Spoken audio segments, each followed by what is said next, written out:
and therefore all these problems are being faced. And to me, actually all the kinds of organizations are in this spectrum of either leading from perfect market competition to perfect community focus. All enterprises, whether it is Birla's or Microsoft, or whether it is a great Ashoka Foundation, or whether it is Navajyoti, they are all here in between. It's a continuum, but the issue or the challenge is always not to give, I mean, we understand we need a hybrid, but many a time the characteristics of the ideal form, if not understood well, the hybrid that you create might actually be more dangerous than what you are currently doing. When you talk about private-public partnership, they're trying to create a hybrid. But what is the kind of structure, what is the kind of arrangement, what is the kind of relationship of different actors in it, if not understood and explained properly, I think it would go on. Well, I'm just putting here some of the basic language, logic and value of different paradigms in practice. They're not ideal conditions, but in practice are these, and that's where we are not able to connect and transit from one stage to the other. For example, when you think of tools and techniques under competition, we use private property rights. That's the basis on which business transactions are undertaken.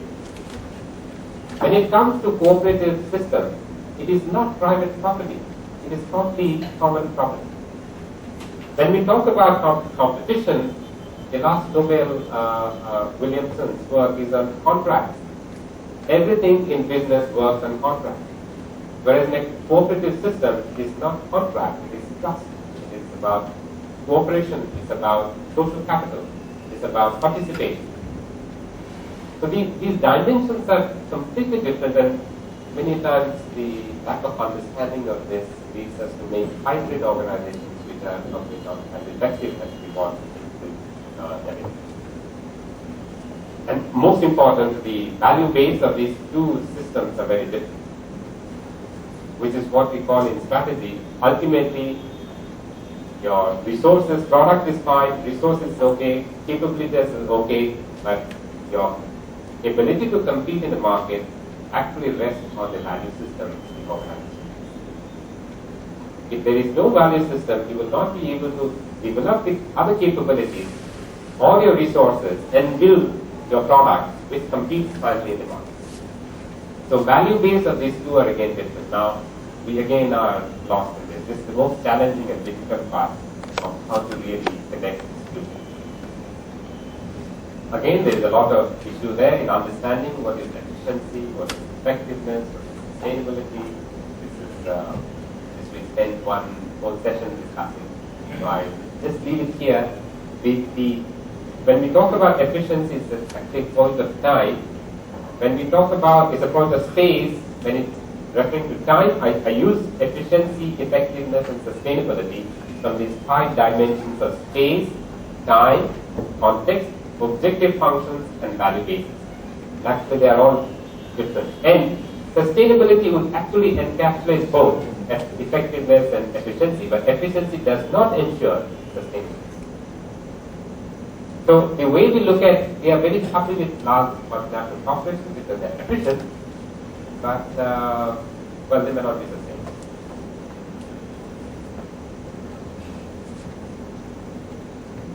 And this clarification, I think we need to build more and communicate with it constantly.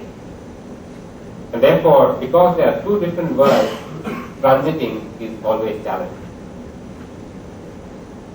There are two different worlds, and therefore it's extremely challenging for practitioners, academics, or policymakers to actually suggest what is the best way out.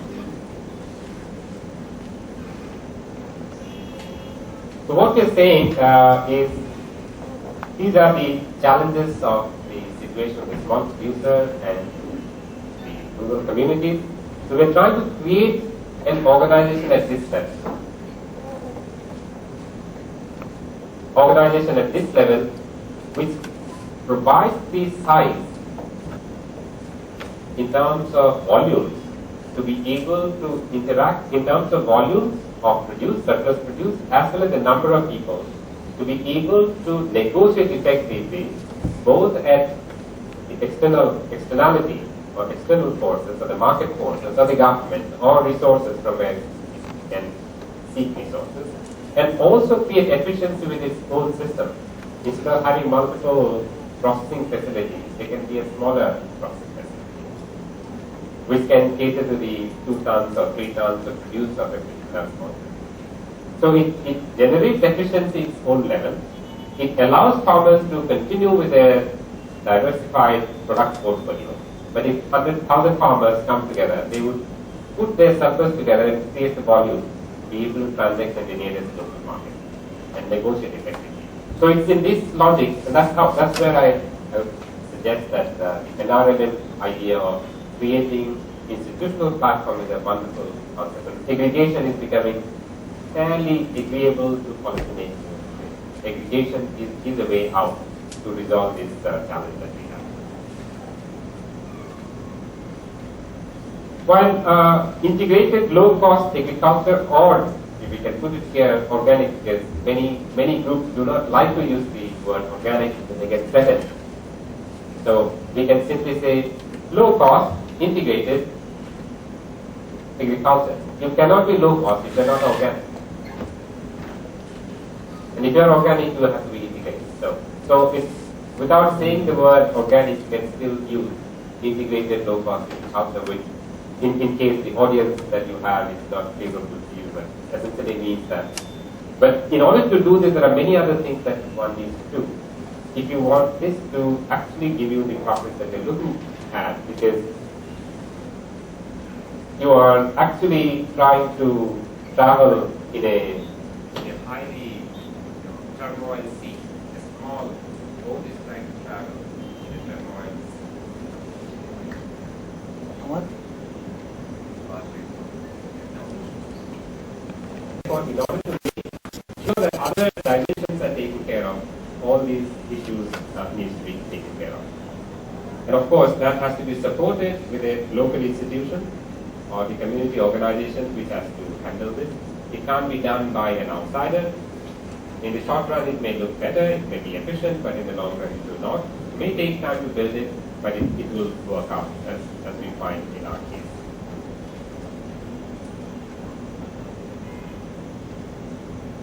And of course, the net income for the farmer has to increase.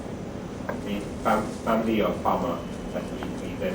And here, the market that we're looking at is not really national or international markets, but local and urban markets. And that's again, it's an iterative process. You might have to go to an urban market first when you're starting, but then you come back to your local community subsequently, and that's what has happened in our case.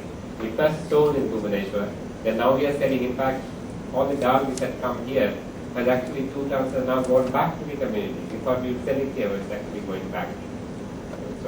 So there is an iterative process of how to actually do the marketing, and we're thinking that around 300 to 500 kilometers. It doesn't have to travel beyond that, it looks like at the moment.